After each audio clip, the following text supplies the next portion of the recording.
Salve, salve você que está assistindo! Meu nome é Arthur e essa aqui é a primeira aula de matemática aqui do canal. Essa aqui é a primeira aula também da playlist de lógica, conjuntos e funções, que vai ser a primeira playlist aqui do canal, vai ser uma série de aulas sobre esses conteúdos. E para começar essa playlist, nós podemos começar do básico. Então, eu resolvi começar aqui a aula de proposição e negação, que é o começo da lógica matemática. A lógica é essa que pode ser juntada também com a língua portuguesa e a filosofia. Mas, como isso aqui é uma aula de matemática e um canal de matemática, nós vamos só apenas nos aprofundar na parte matemática dessa matéria, desse assunto. Então, caso vocês tenham alguma dúvida, vocês podem perguntar, que eu vou responder, mas aqui em vídeo não vamos nos aprofundar muito nisso. Para começar isso, para começar a proposição e a negação, temos que saber o que é uma proposição. A proposição, como dito aqui, é uma afirmação sobre alguma coisa, mas não pode ser uma afirmação qualquer. Tem que ser uma oração, ou seja, precisa ter sujeito e predicado, e também precisa seguir o princípio do terceiro excluído. Então, ela tem que ser ou verdadeira ou falsa e não pode ter uma terceira opção. Não pode ser, talvez ser verdadeira ou talvez ser falsa. Tem que ou ser verdadeira ou ser falsa. Como aqui no exemplo, 9 é diferente de 5. 9 não pode ser igual e diferente de 5 ao mesmo tempo. Então, ou 9 é diferente de 5, ou 9 é igual a 5. Nesse caso, como sabemos da parte matemática, 9 é diferente de 5. Então, podemos saber aqui, essa aqui é verdadeira e essa aqui é falsa. Mas prosseguindo. A negação, por sua vez, a partir de uma proposição P, podemos construir a negação de P, indicada por linha P. No caso, seria a negação de P. O que é a negação de P? A negação de P é o contrário da proposição P. Então, por exemplo, se a gente tem a proposição P que João é inteligente, a negação de P nada mais é que João não é inteligente. Então, sempre que tivermos uma proposição qualquer, o contrário daquela proposição vai ser a negação.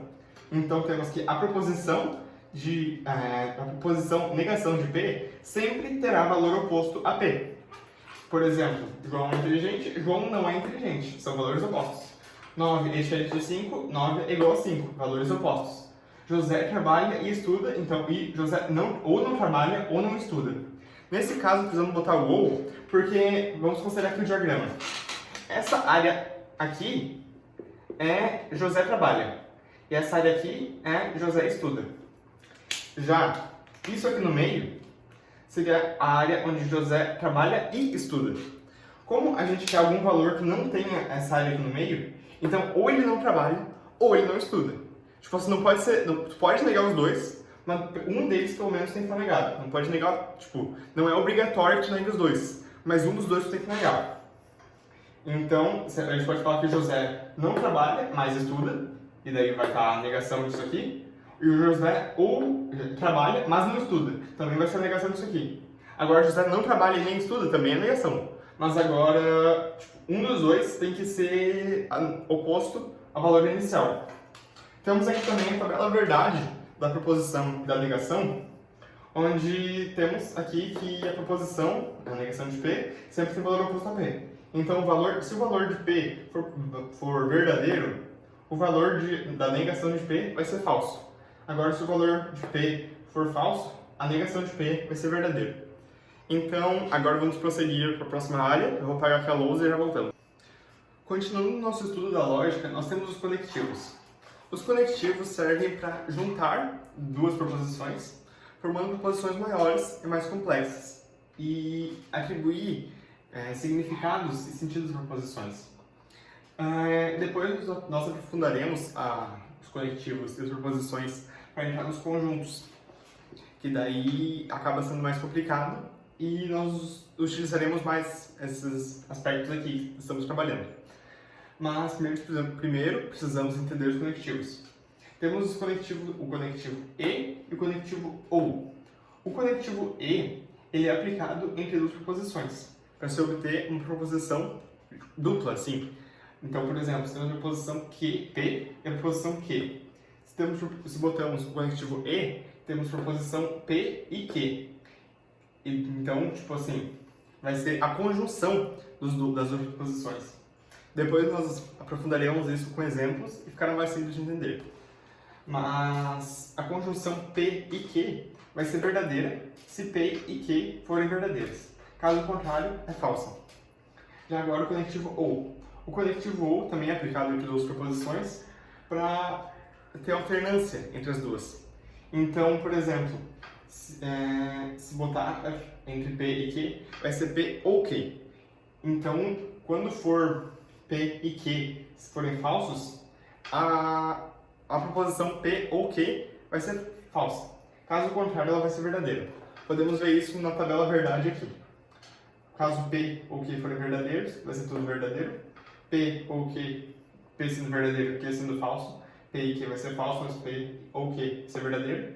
O contrário também se aplica, mas se ambos forem falsos, os dois vão ser falsos. E agora vamos trabalhar eles com exemplos, para ficar mais simples de entender.